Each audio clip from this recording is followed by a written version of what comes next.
You heard the German Chancellor's speech today. What did you make of it?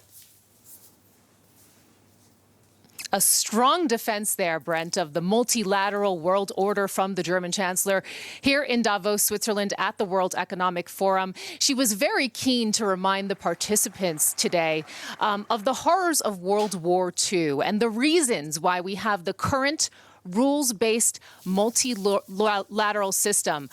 Institutions such as the World Trade Organization, as the United Nations. In fact, the German Chancellor saying the following about the progress that has been made since World War II, that organizations have contributed to making the world a better place, and that poverty as a percentage of the population has been on a decline in the past decades.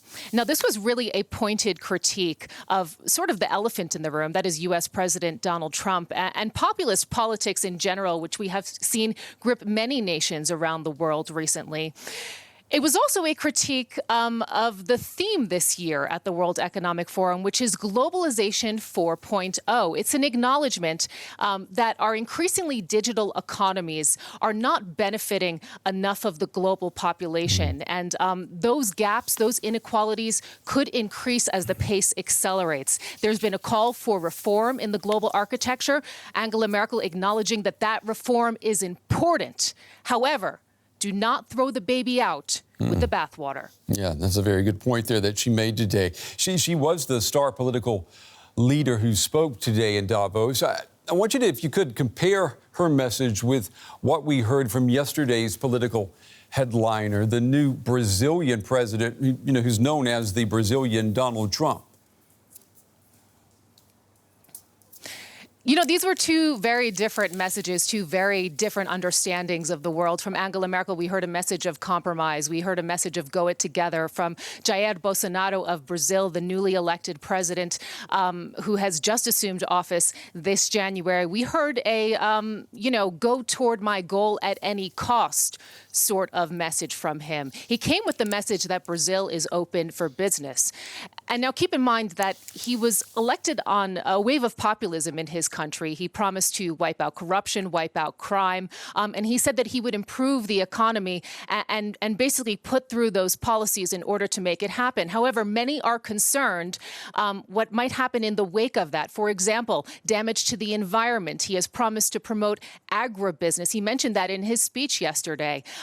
Also, that might come at the cost of perhaps some territory in the Amazon rainforest. Recall also that Brazil canceled the United Nations World Climate Conference that it was supposed to host next year. That is, of course, where the world comes together to talk about climate action. So you had two very different illustrations here. Basically, a question of global cooperation that is really the dividing line between these two different styles of leadership. And if you had to gauge the room, which one played better to the participants here at the World Economic Forum, it was certainly the approach of the German Chancellor. Yeah, it's interesting, isn't it? And, she is the politician, the leader who was leaving office soon in 2021 at the latest. And some say that she's much more liberated in her messaging now because she doesn't have to campaign anymore.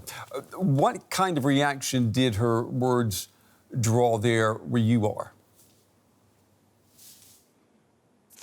They're saying that she's liberated, but in many ways, this speech was very vintage Merkel. I had somebody describe it to me as a very practical speech, as a very measured speech. Another individual saying, this was supposed to be the end of her tenure speech, and it was a legacy speech with no power. I don't know that that was very fair because she did have a very strong message. Perhaps it was in the delivery of that message, but there were certain points of the speech where she was talking about German domestic policy, in fact.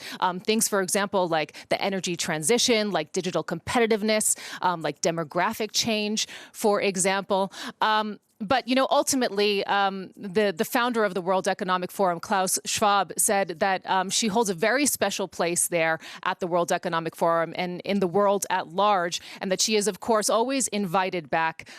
She very coyly replied, I'm here, I think perhaps insinuating that she'll get back to him.